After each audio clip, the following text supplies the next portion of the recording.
So Summer Game Fest 2026 just wrapped up, so I want to talk about it. There were 29 announcements that happened, about 29, and I'm just going to go through all of them. Not going to go super in depth, but I'm just going to show gameplay, talk about what the announcements were, and my thoughts on them. First, let's talk about Final Fantasy VII Revolution. Final Fantasy VII is being concluded with Final Fantasy VII Revolution. This is an incredibly exciting announcement, and out right now there is a 5-minute gameplay trailer and a 2-minute, more CGI animatic trailer. If you're a Final Fantasy fan, you should be amped from everything shown. It does look really, really good if you're a fan of the franchise. Next was the Street Fighter VI Year 4 DLC characters. I'm not super sure how Street Fighter VI fans felt about this, but I think it looked cool. Next was Stellar Blade Blood Rain. I was not aware of the first Blood Rain, but this game does look interesting. I doubt I'll actually end up playing it, but I could definitely see someone being very excited about this announcement. But one of the most exciting announcements, in my opinion, was The Wolf Among Us 2 and The Wolf Among Us remake. I have played some of the Telltale Walking Dead games, but I've been holding off on playing The Wolf Among Us till now. It's a remake of the original game with better graphics and some added content, and then a sequel to that. I read a little bit of an IGN interview with the game director, and the biggest takeaway is that this is a true sequel, which, while I have not played Wolf Among Us, I think is definitely what Wolf Among Us fans would be wanting, since the original left with a cliffhanger. I think this is super exciting, and when it comes out, I'm probably going to beat Wolf Among Us Remastered and then go play Wolf Among Us 2. Maybe I'll make a video on that, but this seems super interesting. Next was Power World 1.0. I really could not care about Power World, unfortunately. Some people think this is the next great alternative to Pokemon. I kind of just see Power World as a joke that went on for too long. But I mean, if you're excited for it, I'm not going to say you shouldn't be excited. It's just not for me. Next was Attack on Titan 3.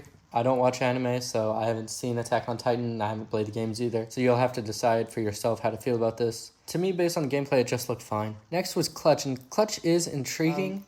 It's made from the people who used to work on Forza Horizon 4, so I'm sure that the driving and the graphics are going to be good. But they released the story trailer during this, and I have no clue what the actual story is supposed to be. Maybe there's lore I'm missing out on because I've only seen that trailer, but it did look really confusing. I don't know why he's grappling onto a helicopter, so I'd love to hear your thoughts or knowledge in the comments below. Then was another racing game in Hot Wheels Infinite Rush. Never cared for Hot Wheels as a kid, but this game does look decently made. If I had kids or nieces and nephews who liked Hot Wheels, I'd probably consider picking this up for them. Me personally, I'm not going to get this game, and at $50 I'm definitely not going to get this game, but I don't think I'm exactly the market audience. Then was Monster Hunter Wilds Ascendance. This is an expansion to Monster Hunter Wilds, which I have not played, but this expansion looked super beautiful, and so while I can't really speak on this game, it does look interesting.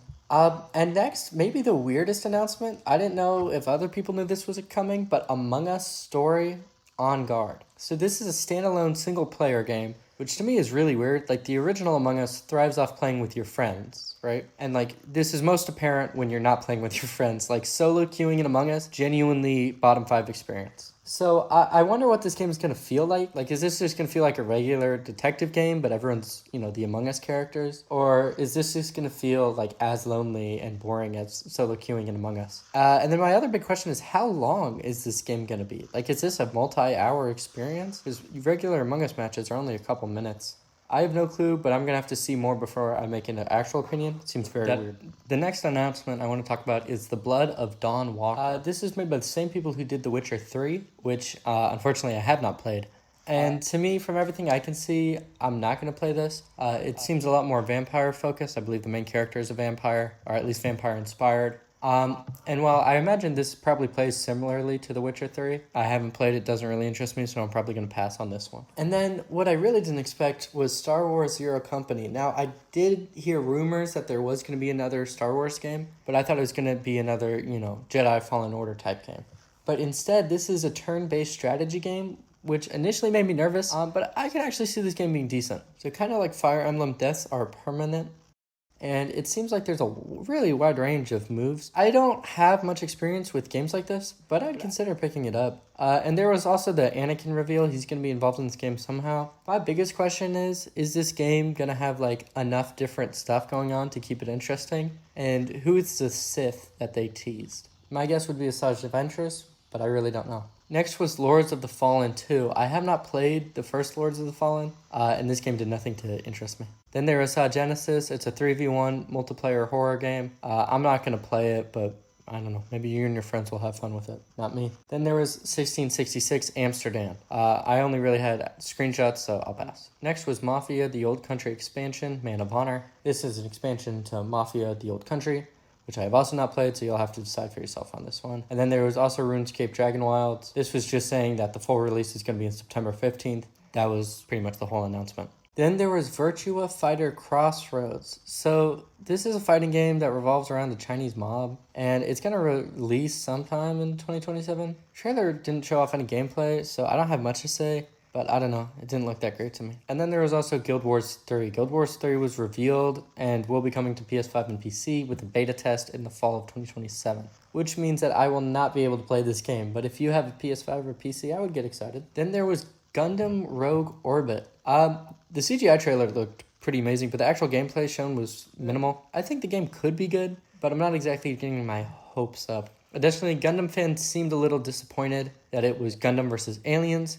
But I can't say if they speak for Gundam fans as a whole, as I am not one, and no one can speak for a whole. A trend I kept seeing is that Gundam fans couldn't tell this was a Gundam game until the actual Gundam showed up. But there was also this comment I saw, and I can't remember who said it, but it was like, this game feels like they just bought a game and slapped in Gundams. So I don't know, you'll have to speak for yourself, but the trailer they showed looked interesting. Next is TMNT The Last Ronin, and I have been waiting for this one.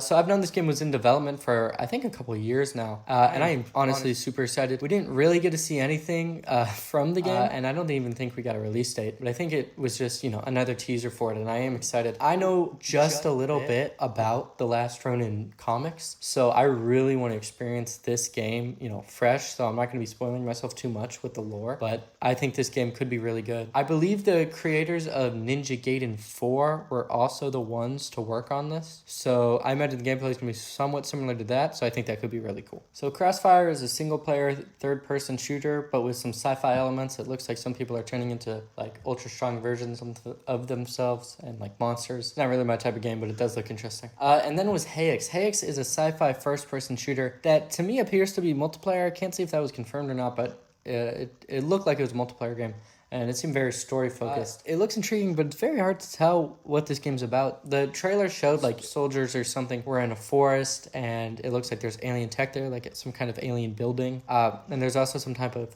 gray zombie-like monster. It's very confusing, but I don't know. The game looks interesting. We'll have to wait and see. And then was Stranger Than Heaven. This comes out January 15th. This game's super weird. Snoop Dogg's in the cast, but the big thing is Tupac is in the game. I don't know, man. It seems really strange, hence the name. I, for one, am probably not going to play it. And then was Blood Message. This is set in 848 AD. You're playing as a messenger for the Tang Dynasty. This game does not appeal to me. I bet it has good graphics and interesting gameplay, but that's so many games, so I'm not exactly excited to spend money on this game, so I probably won't. Then was Gen Atlas. And it's hard to tell much from this trailer, but it looks like you are fighting on and repairing a giant robot. If you're a fan of Shadow of Colossus, I would look into this game as Fumito Iota. I apologize for mispronunciations, but he's the one behind Shadow of Colossus, and he's also the one behind Gen Atlas. I don't know. It's kind of difficult to tell what the actual gameplay is going to be like, but it looks neat. We have 3 final announcements I want to cover. The first one was Alien Isolation 2. Now, I did not play the first Alien Isolation, but I did my research. So unlike the first one, instead of just being in the spaceship looks like crashed on some sort of alien planet, and you will be working in and moving around both the broken spaceship and around the planet, and obviously the xenomorph is somewhere on the ship. I can't say how good the gameplay will be, obviously, because I haven't played it, and I also haven't played the first Alien Isolation, but I imagine this is going to be kind of freaky and kind of cool. The second to last thing I want to cover is Resident Evil Veronica. I do like a few of the Resident Evil games. I really like the Resident Evil 2 remake and Resident Evil Village. This one doesn't really hook me, though. It's a remake. It's got great graphics like a lot of the Resident Evil games. But I might skip this one. There's some plot line I'm not sure of the original game. So it's something weird is going on with her brother. But it kind of just seems like another Resident Evil from everything I can tell. Doesn't seem like it's doing anything too different. So it seems a little skippable if you're not active, I play all the Resident Evil games type of person. Yeah. But then what I think is the biggest announcement of the night, Cuphead 2 and Mighty Cuphead Adventure, 2 different games. So Cuphead 2, they were just saying that it's in the early stages of development that they're making. People on the internet put their expected window as 3 to 5 years. With how long the DLC took to come out, I wouldn't imagine we're going to get Cuphead 2 until like 2033 or something. Like, I anticipate waiting a long time. I don't expect to see this game soon, especially since it's in the early stages. But the other thing that they actually showed gameplay for was Mighty Cuphead Adventure. We only got to see a couple seconds of it. Now, it's a very different style than the original Cuphead. So this one is more of an action platformer, kind of like they had a couple of these levels in the original Cuphead, but this one seems to do a lot more with the actual platformer part of it. Additionally, there are 4 playable characters, so I think you can do 4-player co-op. But the biggest difference we see is, other than it, not being like a boss rush, is that instead of rubber hose animation like the original game, that cartoony, almost Disney-style 30s animation, this one was 8-bit, so that was very interesting. You can decide for yourself what you're most excited for. For me, what I'm most excited for is probably The Last Ronin, the Cuphead announcements, and then probably The Wolf Among Us too. But there's a lot to be excited for. I mean, Final Fantasy, Resident Evil, some interesting new games like Clutch, some not so interesting games like Saw Genesis. But let me know what you guys are most excited for in the comments below, what you predict these games might be. I'll catch you in the next one.